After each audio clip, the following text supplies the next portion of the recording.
I was trying to think of a really good hook just barely, but I was like, man, I want to say something like, this is my like superhero friend, Michael. I used to think that I was the best in the world at Facebook ads. And then I met Michael. I took a framework that Michael taught in October in a circle meeting with Russell Brunson. I plugged it into my lowest performing ad set, and in just a week's time, it had matched my highest performing ad set. Michael, how are you, man? It's awesome to have you on the show. Thank you. I'm good. You? I'm doing good. I'm always good when you're around.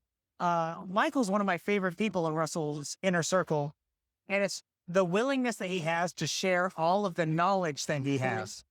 Very open, very transparent about a lot of stuff. And you get a lot of really cool opportunities to learn from groups like Facebook because of how you advertise. Isn't that correct? Yeah, that's correct. Right. So tell us a little bit about who you are and what your business is. Well, I'm Michael, actually, like you said. I'm from Germany. But I do mostly business in the States. But my journey started as a sales rep, actually. So I was in the hair industry and the makeup industry. I was visiting hair salons. So I was just driving around like 70, 80,000 miles per year, just like knocking on doors, like the old school sales. Yeah, actually, so code drives. And yeah, that's how my business journey started. And then I was in the real estate business as well as a broker. So I always was in sales. And then I read russellsgroup.com secrets, I think 2015, 16. Yeah. And this is where my online journey started, actually, the online marketing journey. And yeah, that's how I digged into this whole world. And yeah, since then I'm a Russell Brunson fan, and like I'm a follower, and I try to learn everything concerning like funnels and ads. And yeah, and then this is the short form, let's say, like this. So tell me a little bit about how did you get into sales, and then how did sales transition you into the business? Because it takes a special kind of person to be good at sales, and to actually make a career out of it and do that for a living. But then how did you also leverage that experience and take it into business ownership? Yeah. Because there's a lot of people that are salesmen. They try to get into business. They try at entrepreneurship. It gets overwhelming because all of a sudden it's not just sales, it's managing the business. Right. Yeah. So I was like, my dad was working for Wella, the big hair care company, actually. And so this is how I got into this world, hair care and stuff like this. And yeah, I was just like I said, a sales rep, just driving around. But what I learned in this time is persistency, just keep going. Even if you get like 10 no's, there will be a certain time where we get a yes, or probably 2 or 3 yeses in a row. And this is what I learned when I started, especially in this industry. I was coming from a world like insurance, real estate, coming in the hair care world, which was completely different. I was like, it was way more emotional selling than either like talking about numbers and stuff like this. So what I did, I went into this world like I did the real estate selling, but it didn't work out. So I had like 50 no's at the beginning when I started till I had my first yes. And this was the persistency. I think that's the same kind in when you get into business, and as an entrepreneur, you need to be persistent, right? Keep going. Even if you fail, there will be a certain time where you'll be successful. These overnight stories that you hear sometimes, this is just happening because you had failed 7 years, 8 years, 9 years in a row. Yeah. So, and this is, some kind of, I would say, comparison that you can have. And it's the same line when I went into the online marketing space. The time as a sales rep actually helped me to understand sales copywriting, via persona. Yeah. And having these objections in mind that you have usually in a one-on-one conversation. So I knew when I write a landing page, for example, when I write an ad, I have to keep in mind my prospect has so many objections and I need to cover them in my ad or my landing page already. So this was some kind of transition, the objection in mind and the persistency as a businessman in general. Yeah, definitely. I like how you talked about you learn these skills, you develop them even more through your salesmanship journey. And that made your transition actually easier because you understood what was happening from the bigger perspective. Exactly, yeah. So I think that's a really good tool that our viewers could definitely use. So tell us a little bit about the business that you run. I think you got a couple aspects of that now, right? Yeah, right. So I do mostly physical products. So we run several e-com stores and brands. But I do also a lot of consulting, coaching, in the e-com space and Facebook ads and stuff like this. But that's what we mainly do, and it's still the same. I mean, it's like building a brand. It's like it's the same kind of road always, right? You have these ups and downs. It's like you need to be persistent. And what we are doing currently is we are building a completely new brand, and we are working on this project say 1.5 or 2 years. So we thought we can ramp it up in 5 months, 6 months, but that's not the case, you know. Yeah. We are still working on it, but it's the same again. You need to be persistent, consistent, and now hopefully we can launch the first product somewhere in August. But I think it's even if you think the longer you're on the game, it's get at a certain stage easier. No, it's just like your mindset is different, right? When I had these up and downs at the beginning. These downs, especially, they kept me down mindset-wise. Now it's just like, okay, it's happening. And when I'm up, I'm prepared. I will be down probably in 2 or 3 months again because something is happening. Yeah. And that's the world of entrepreneurship, right? And Learning to be fluid with that, though, Exactly. I think is an important secret. We've mentioned persistence a lot here. Something that I tell my viewers often is, I call it the entrepreneur success formula, but it's consistent action and consistent learning equals success. Right. As long as you keep trying and you keep learning how to do it better, how to be more efficient, how to be more effective, how to reach your audience, you'll win. Yeah. It's as simple as that. Right. As long as you don't give up. The persistence key is what lets you keep taking action and keep learning then. Yeah. I love that. So you mentioned that you do physical products and you do coaching. Yes. I'm curious, and it's totally a selfish question because I do e-commerce and I also do coaching. What difference have you seen in how you have to advertise between the two different businesses? Yeah. So it's like, I think the advertisement itself is when you do your homework, starting out with knowing your buyer persona. I mean, if you drive sales or if you drive an opt-in to whatever page it is or whatever you do, a funnel, it's always the same kind of process, I think. It's you have a problem or you have a pain, and can you solve the problem or the pain within your ad on your landing page? And I think that's always the same kind of process, right? So your ads are not running, and I do my research. I will find the ways how you get in my coaching program, for example. If you have, I don't know, hair problems for whatever reason, I will find these kind of problems. I know exactly how to talk to this specific audience to get them on the landing page and to drive the purchase. So I think it's like the process is more or less the same. Find the problems, desires, anxiety of your audience, and just dig deep into it and solve them in your ad. And that's it. I mean, it sounds so easy. It does sound so easy.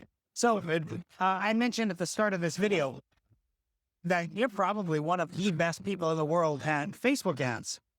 Because I thought I was like in the top tier, and then I met you and I'm like, whoa, this dude's so out of my league.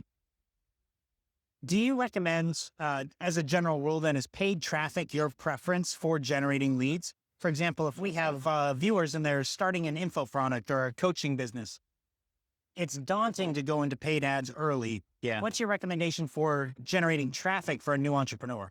Well, actually, when you start fresh, I would say just organic at the beginning, like YouTube. It depends on the niche you are in. But if you have like some products or educational products, I would go definitely to long form, like YouTube videos, stuff like this. Yeah. And then I would head over if I get traffic on my land. So I would install the pixel, for example, from the beginning. But then I would try to get organic traffic and feed the pixel with high quality leads, which means when you get someone from organic long form on your landing page, it's highly likely someone who was warmed. And this is the goal at the beginning, just to warm up the pixel organically. Because if you start fresh and you have no idea how Facebook ads work, then you burn a lot of money, of course. So it's like either first warm up the pixel and then start to run ads. It's way easier this way. I really like that you mentioned YouTube, especially. Yeah. So I've been telling people this story. I sat next to a dentist at Funnel Hacking Live this past February, and he was telling me he doesn't pay for lead generation anymore. He gets paid for lead generation. I said, well, hold on, man. I'm spending thousands of dollars a month on ads. Yeah. Like, what are you doing? He says, okay, so I'm a dentist. I make YouTube videos about being a dentist. Like, how does a dentist brush his teeth? How does a dentist, drill a cavity? How does a dentist, or what does a dentist recommend for mouthwash? Boring videos when you think about it like that. But people use YouTube as a search engine. So they go to YouTube with their questions. Exactly. In that sense, they're already niching themselves down for the platform. It makes it easier for YouTube to put your content in front of the right people. Yeah. So then you get viewers that want to view your content. Your content develops the relationship with the viewers, and then you generate a high quality lead. The beauty of this too is that the more subscribers you have, the more views you get on YouTube, YouTube does the ad revenue share. Yes. So you can get paid on YouTube and generate leads on YouTube. And once you have a video uploaded to YouTube, it's there forever, always generating leads for you. Yeah. It's gold. I love the idea of starting with YouTube and then conditioning the pixel there as well. That's probably a mistake that I made early. I threw a bunch of traffic at my page and it wasn't warm and it wasn't high quality. And that probably makes it take longer for me to optimize that pixel and get some good results. What you could do, for example, if you want to, if we keep in the topic like warming up a pixel, I mean, if you do a great research on your audience and you know exactly what the problems and pains are, and you find some long tail keywords, very cheap actually, right? If you see, I mean, you don't go into the big keyword, you go deep into the long tail keywords, and you just write like blog posts or advertorials and run paid ads to the blog post, for example. You collect actually someone who's interested, otherwise you wouldn't click on the long tail keyword, and you feed the pixel with the right information very cheap. Oh my gosh, that's genius. Yes, so that's what This is what I'm talking about. Something I never even thought of doing. Yeah. Now, I've run blog posts to do that, but I've never done the paid traffic aspect. Very cheap, especially if you go for long tail. No one is doing it. They're all lazy, right? So they're going for the big keywords. So, but do the homework, sit down for 1 or 2 days, really dig into it. It takes a week or two, your pixels warmed up with the exact audience that you want. So it's the beauty there is you drive that traffic and then they warm up a little bit because they're reading it. You're developing authority for your blog post, your video. And then you just retarget them with the... Exactly. Yes. It's so good. I love that. Yeah. Okay. So you're in the beauty space. You run Facebook ads. Yes. What's the coaching side look like for you? Actually, it's like, I mean, it's not, I don't do a lot of the one-to-many stuff. It's more like one-on-ones. It's more consulting than coaching, I would say.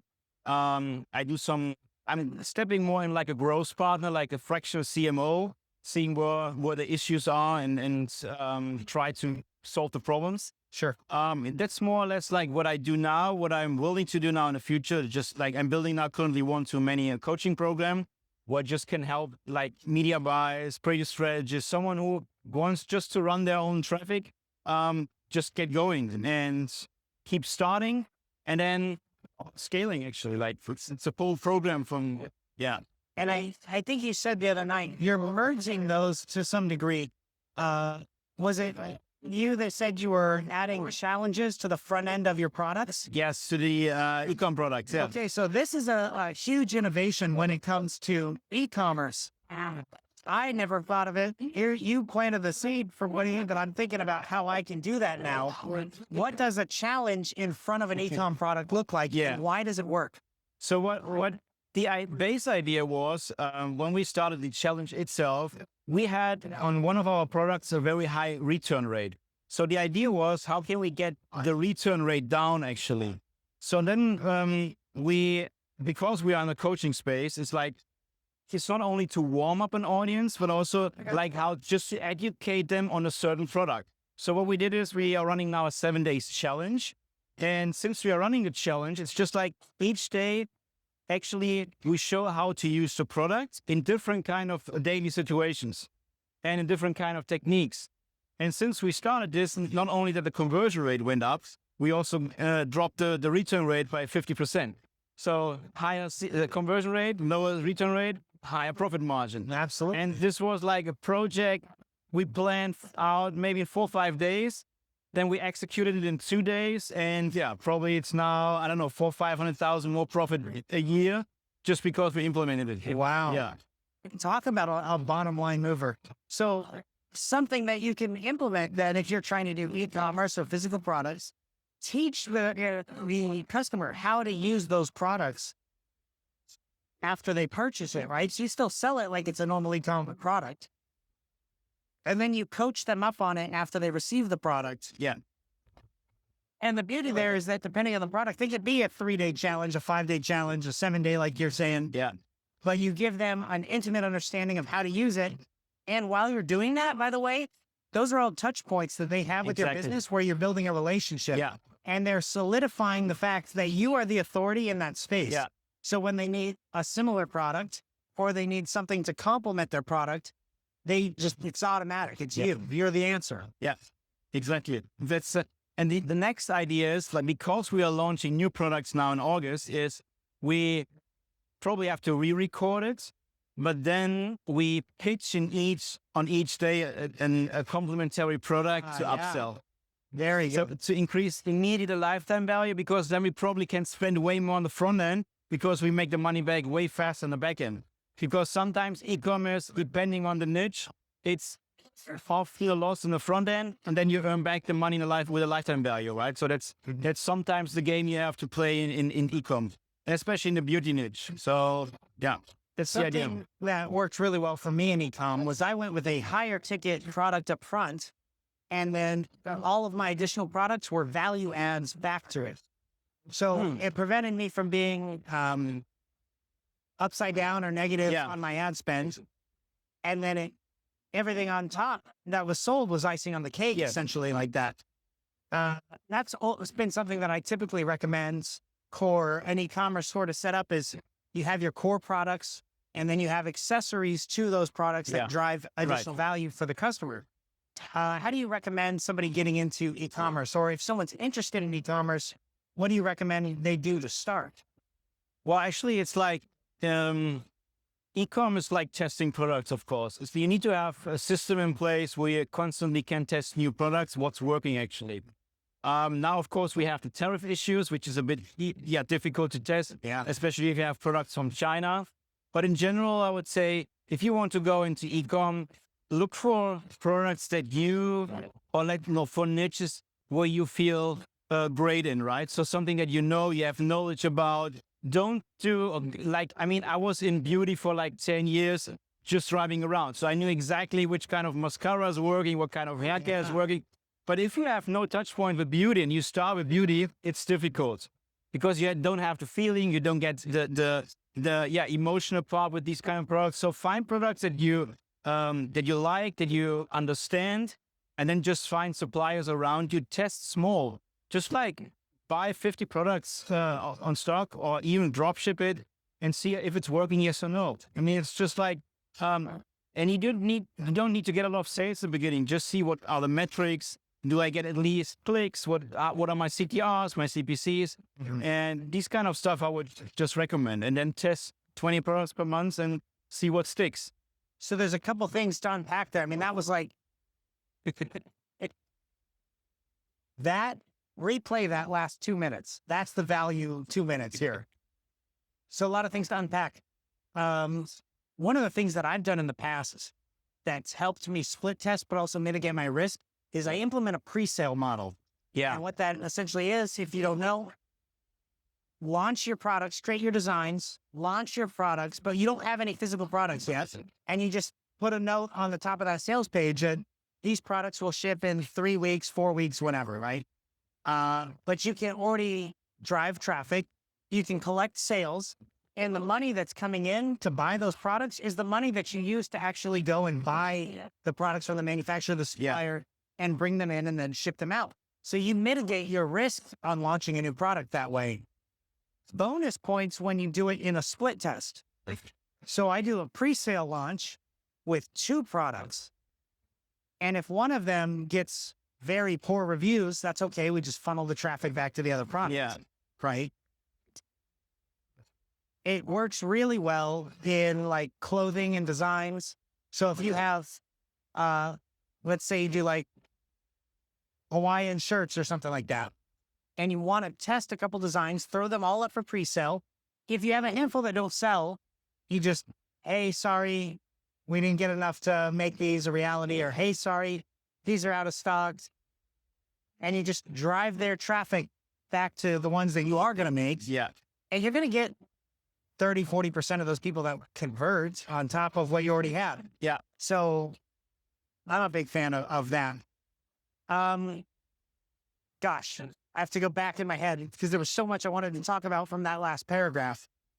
He talked about your passion and your interests as well.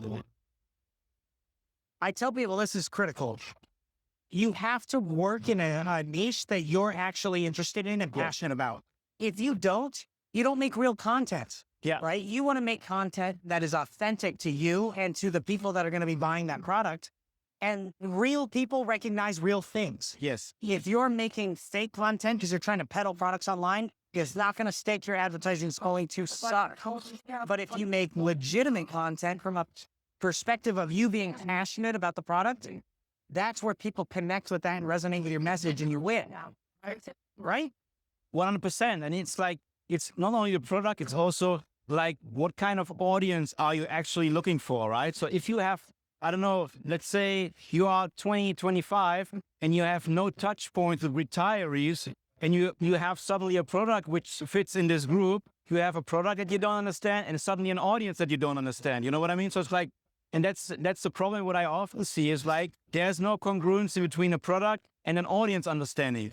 And that's why I always say, okay, not only the product, also the audience is important. So if you are like a Gen Z or something, and you start out, look for products that you like and in your kind of audience group, like what are your friends like, what are your, you know, so that's the most important thing. It's not only the product, it's also the audience. And then you have the perfect fit between product and audience. So something we've talked about a lot this week at the Mastermind is that you can't really understand things that aren't in your frame of reference. Right.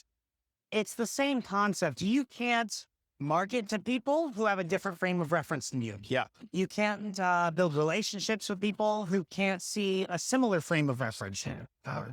One of the things that worked for me in e-commerce, because most of my customers are actually 20 years older than me and retiring. So it's like, how do I connect with those people? And the secret was mutual experiences or shared interests. Right. Right? Everybody has some commonalities to some degree just because we're humans. Yeah. So if, for example, this 25-year-old Gen Zer is trying to market to retirees in Florida, what do they both have in common? Maybe it's that they like warm weather and the beach. Maybe it's that they're, patriotic, or maybe it's that, there's different interests that can bring people together. But you have to know enough about your audience and your market to understand what those interests are and how to tell the story relating your product to those people and those interests. Right. Something that I did really bad actually recently. I'm going to be embarrassed to tell the story. Did I tell you about my email mess up? No. With my book? Okay. So I wrote a book. The book is called How the Hell Are You Doing This? Yeah, I've seen it. Yeah. I treated it like an e-commerce product. I sent out an email blast to my list and I said, hey, here's this book. This is what you're going to learn. It's awesome. Buy it. I sent 50,000 emails and I got 0 sales. Oh, no. That's embarrassing to say. So I got on a call with Dave Lindenbaum and I'm like, Dave, I don't know what happened, man. I sent all these emails. I got a few hundred clicks, no sales. I'm like, what happened? He's like, dude, those people are interested in one thing and they're interested in that. You're trying to sell them something completely different and there was no bridge. Yeah. There was no story that connected them. There was nothing for them to feel invested in that. Yeah. So they didn't. So they didn't buy. And I'm like, okay, Dave, I'm going to go try again. So I created another email, big sales text, sales letter. I wrote out my story. I tried to kind of model it after like how Russell Brunson does his storytelling emails. And I sent it out to like 20,000 people. And I got like 4 sales or 5 sales. But I got a couple and I'm like, okay, I just need to warm these people up. Maybe there's some, I'm like, that's a 0.0001%. Yeah, that was a big fail.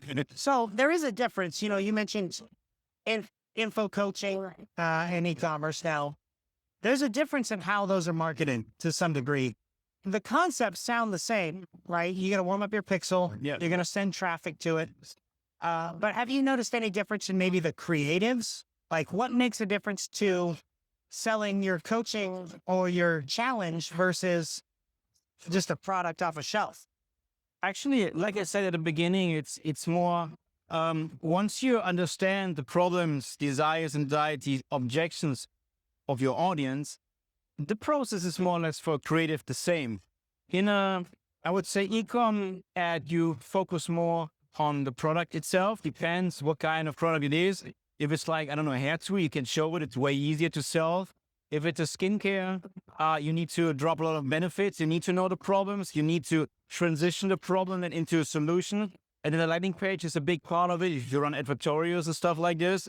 So you need to find the transformation from I have a problem and I definitely buy the solution. That's always the point, right? When we have a purchase, it's buy the solution. And I think with coaching, it's not different. If you have a problem in ads or whatever, and I know your pain points in ads, and I hook you with the right problem, and I guide you through my ads, transition you from my problem again into the solution, and the landing page there's the congruency, you purchase, right? Because you know I'm the guy who will probably help you out. So I think it's like the process, and I was running a lot of creatives in ads in different kind of niches. I did SaaS, I did e-com, I did info, and the process, creating the creative, is more or less always the same. So, the process is more or less always the same. And I'm a fan of understand your audience really, like a deep understanding, instead of just getting into any shiny objects or follow a specific trend. You can, like any TikTok trends, whatever. But when you see people like John Cable's, Ted Nicholas, especially John Cable's, who was doing diaries ones in the 1920s, where research was difficult, but where newspaper direct mail was difficult. But even these guys, everything that they did, we do also in our time, right? It's just we do it online.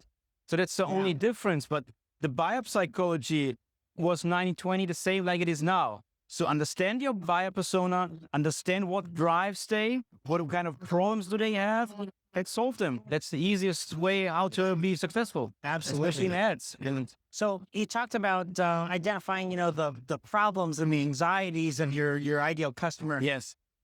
This is the framework that Michael was telling me about last October that I plugged in and really helped my ads go.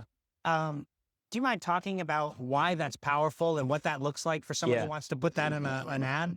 Of course. So what I always do is I make a small list, just like problem, anxieties, desires, objections. And then I head over to Reddit or something, or if you're in the e-com space, so Amazon, just check your competitors' reviews, start to read them, and try to find patterns, even if it's problems or benefits they have with your competitor, and just start to write them down, put them in a list, and start to count what you find. Let's say, I don't know, I have health scalp issues, and you always see the same kind of patterns, start to count them. And at a certain point, you have a huge list where you have some problems you find 10 times or 15 times, and some you find even just 1 or 2 times. So then you start to concentrate, of course, based on the ones you find most, because this, based on research, a bigger problem. Exactly. So this is how I then create my ads and craft my ads. So when I have, let's say, I found 10 problems with a lot of frequency, then I just go ahead and see. Sometimes I use exactly the same kind of wording in the review and drive it as a hook. Because that's not only the problem of the audience, it's also the same kind of tonality, the language that your audience speaks. So you have actually a win-win, right? So you find the problem and you use the tonality. And this is what I try as a hook. Then I can see immediately what kind of problems trigger my audience. Yeah. When I know this, then I go to the next step, and then I start to write video copy and ad copy more in detail. But the first step is just the audience testing. It's so simple. The beauty of this too, if you're in e-commerce, is those same places that you're drawing the reviews from and you're trying to find what the problems are. That's like market research you use to develop and enhance your products. Yes. For example, I sold protective gloves for a while. And one of the things my competitors always said was, the glove would rip between the thumb and the forefinger. Yes. So the very first thing I did was contact the supplier and say, hey, I want to make a glove kind of like this. Showed them some pictures. And I said, but we have to reinforce between the thumb and the forefinger. So they add a piece of leather there. So we could fix it. And then you still know that that's how you need to structure your advertisement. So you take that hook and you say, these gloves won't tear. Right? There you if go. their complaint is it tears, these gloves won't tear. Yeah. And they look at them and they're like, hey, that's kind of like the gloves that I like, but these ones are stronger. They won't tear.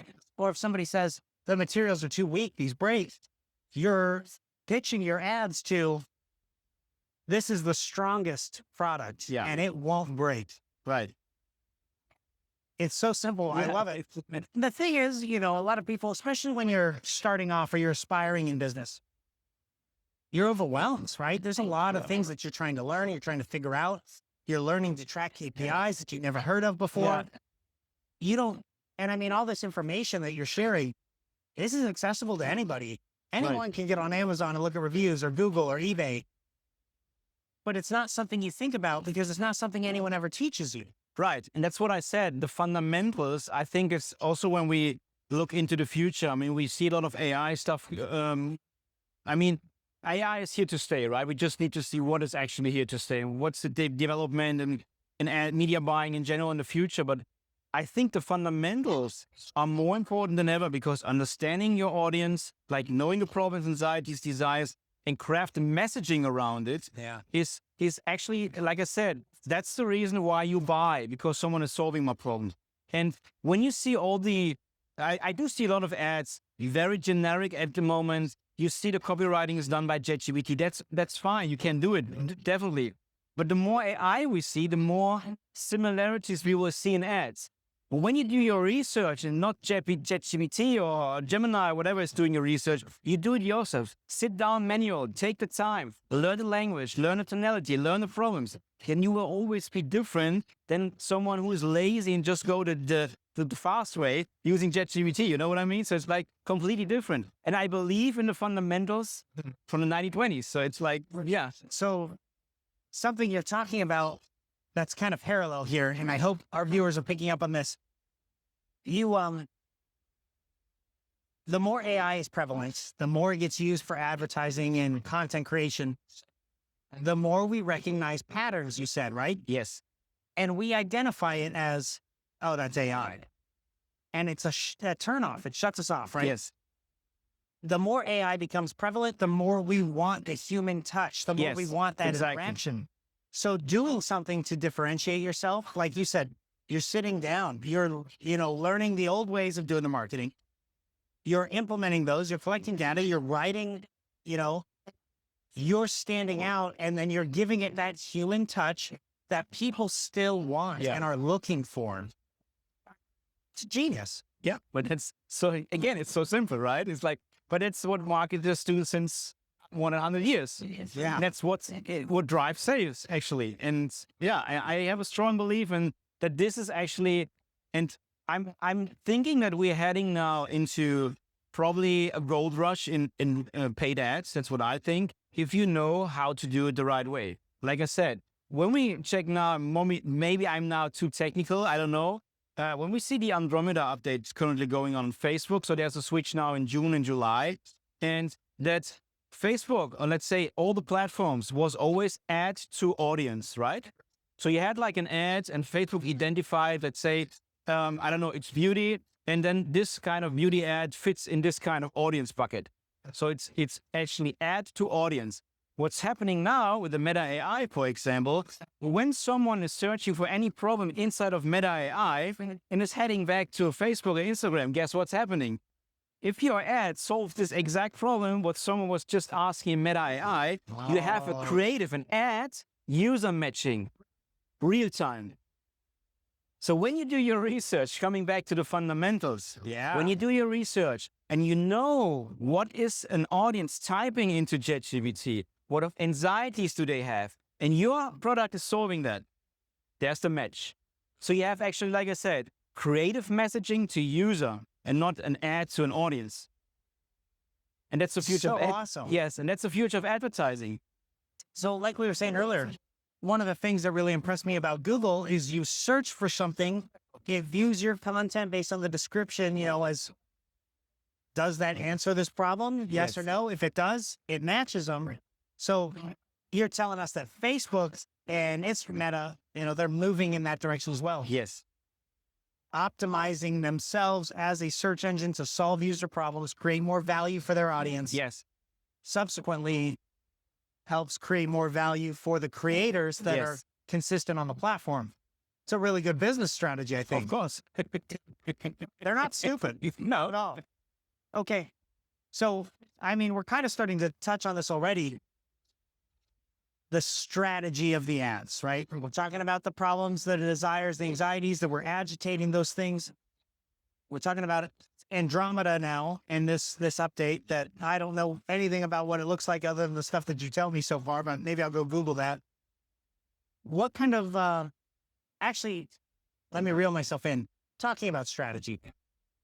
You've mentioned the old ways, the 1920s ways of doing things a few times. Yes. Where did you learn that? Actually, I don't know, it was after I had the book from Russell.com Secrets, I got from Eugene Schwartz, Breakthrough Advertising. Okay. It's super, I don't know, have you seen it once on Amazon, what it actually, what the cost is? No. It costs somewhere between $600 and $700, depending on when you buy it and how much are actually available. Yeah, because it's a rare book. So, and I bought it at $400-$500 at this time. Wow. And this got me into the old world of advertising. Then I bought a lot of John Cable's books, how to write headlines. And I got from Ted Nicholas, Magic Words, such a great book. So, and this is how I learned the kind of old school copywriting, buy-up psychology, why we buy, what drives us to make a buying decision or purchase decision. And this was my pathway, and that's what I still use because I believe it's the only correct way to drive ads and to drive results, right? I love that. Yeah. If it's not broken, don't fix it. Exactly. Yeah. Awesome. Are there any other strategies that you would recommend for someone who's getting started in e-commerce, maybe? You mind ads-wise or in general? Just in general. Well, actually, just stuff that we already discussed is like you also said, if you want to test a product, just do like a pre-sale. What we also did sometimes, now we can talk about it because you mentioned something. We even set up landing pages, having a product on it. We sold it just to see if sales is coming in. Then we refunded it if we have seen the volume start coming in, even if you don't have stock. That's also something you can do just to test similar products or something. But in general, no, it's just like product testing and see what's working, see what sticks, do what you're interested in. And and check margins. It's e-commerce a margin game, right? Yeah. So when we source any products, we're always looking for 65 to 70% landed gross margin. We don't touch anything below. That's Time out. And I know some of this is just the numbers game. Yes. So I deal in larger ticket e-commerce. Yeah. I aim for like 30 to 35% landed margin. Yeah. You said 70? Yeah. Especially if you're in skincare and beauty, you have to take care because you have crazy high CPMs in this game. You have, if you have a very great offer and you nail down the offer and you have a great bundle and you are break even or slightly profitable in the front end, it's great. But usually you have to play the lifetime game. So if your margins are not high enough, you have a cash flow issue very quickly. So that's why you always aim, especially in the beauty niche. I'll also supplement. You need to be at 65, 70% landed. Otherwise, it's almost impossible to be profitable.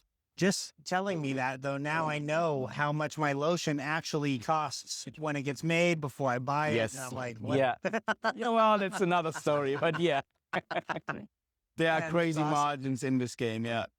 So you've provided a lot of value, right? I appreciate your time. I know time is valuable, man. And stepping away from my family to do like this podcast and shows of work, like I recognize that that's a drain on us. So I'm sure, in a similar way, it's a sacrifice for you to come out and do the show with me.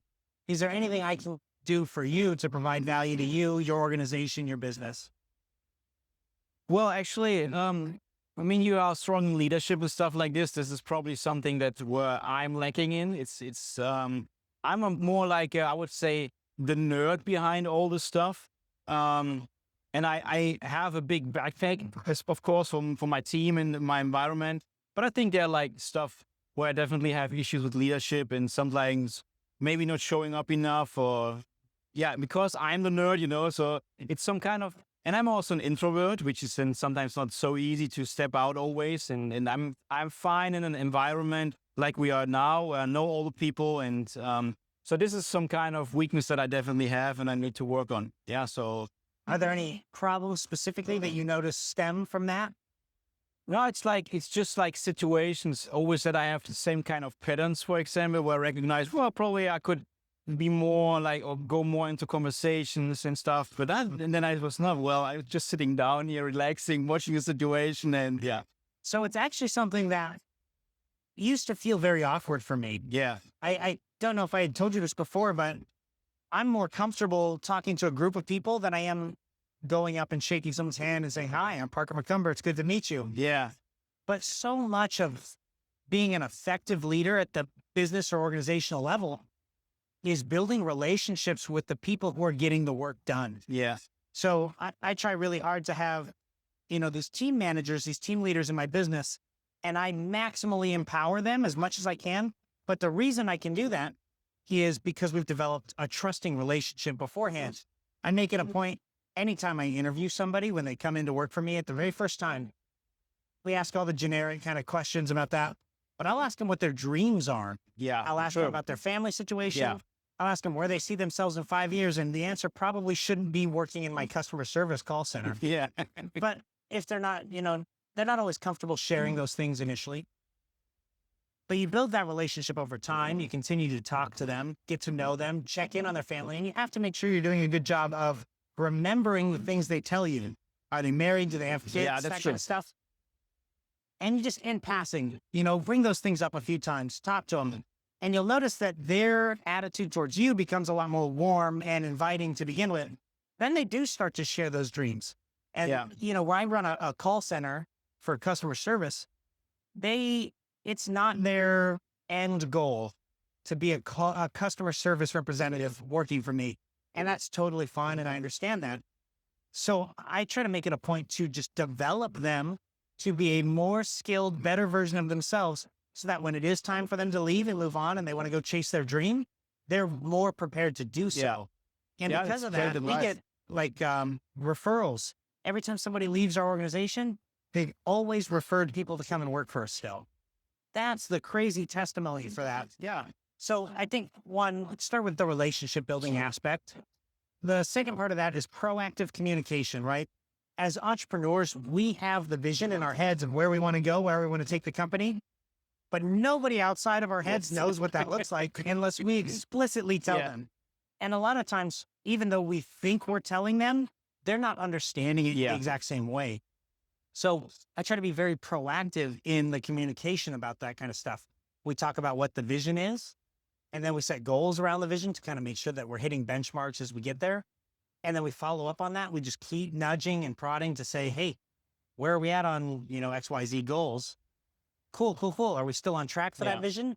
Yes. Great. I'm going to keep empowering you. No. Okay. I'm maybe going to take the reins a little bit, and I don't want to say micromanage, because that's not what I really try hard to decentralize and not micromanage, but sometimes you do have to take the reins back. Sorry, I'm starting to ramble. I just, you've read some stuff. I brainstorm it.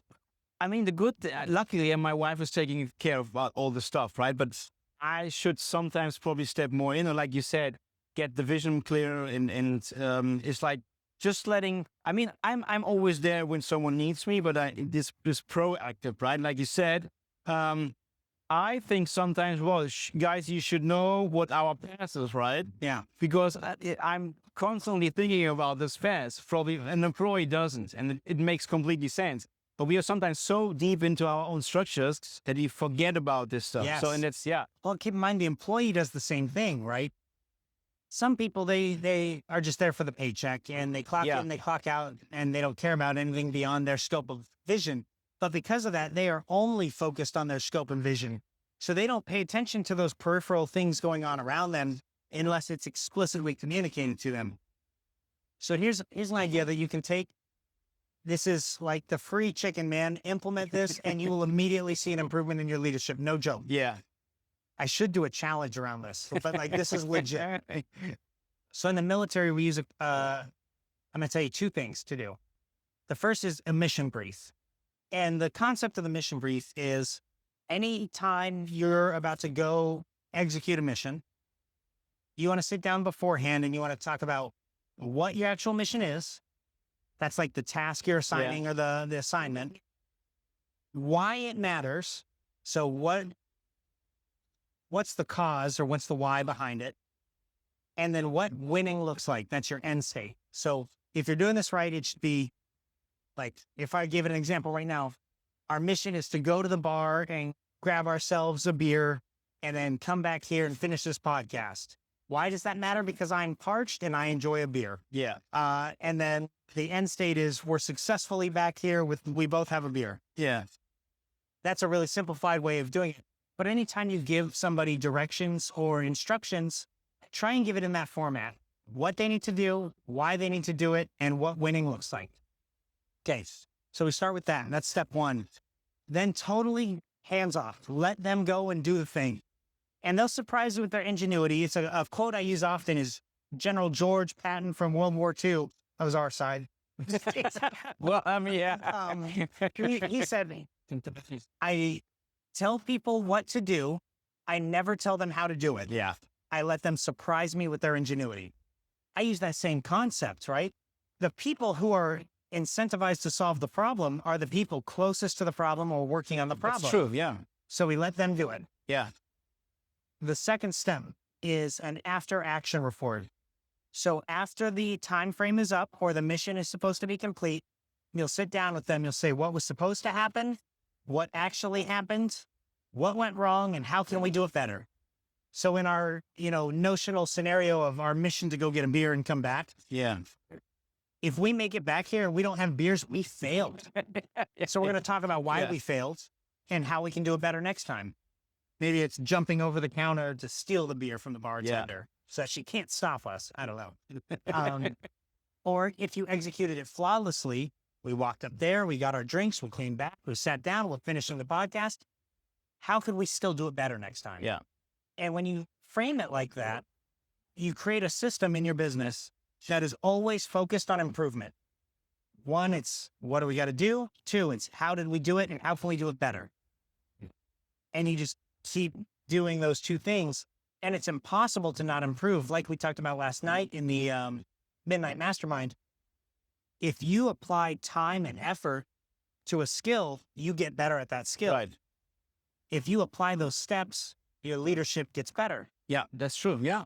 Makes totally sense. And it's actually a framework, right? It's like just implementing a I need framework. to think of a really sexy way to pitch that to people, but like that would be a good challenge. Yeah, of course. There you go. So that's already the pre-announcement. Yeah. That's the trailer. Soon as like the Mission pre- brief and after action report challenge. I got to think of a better way to say that. Yeah. Yeah. But things like that, I think, make a pretty big difference. And they're small and they're easy. Yeah. Anyone can do that. It's just the what, why, and what winning looks like. Yeah. And then it's what do we do right? What do we do wrong? How do we do it better? Yeah. But just that simple act forces you to be in the mindset of improvement. Sweet. Awesome. Yeah. You have anything else? No. Dude, thank you so much for Thank doing you. the episode with me.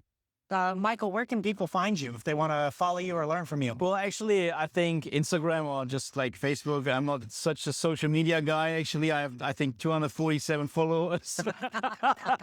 Dude, So that's actually really valuable. So if you're an entrepreneur back home and you are watching this video and you think, well, I can't do those things. I can't run ads. I can't run traffic because I have no following. Dude, Michael is brilliant. that's true. Yeah, that's actually true. But He's at the top of the game. Yeah. Facebook teaches him how to do it better because he's so at the top of the game. And here he is in like Russell Brunson's inner circle and stuff. So if you can do it with 250 followers, right. anybody can do it. Yeah, that's true. And even when you follow me, I will recognize you because I see when someone is following me. Very nice. Well, Michael, thanks again for coming Thanks. on the show. Appreciate y'all. We'll see you in the next episode. Sweet, dude. That was great. It was a lot of fun.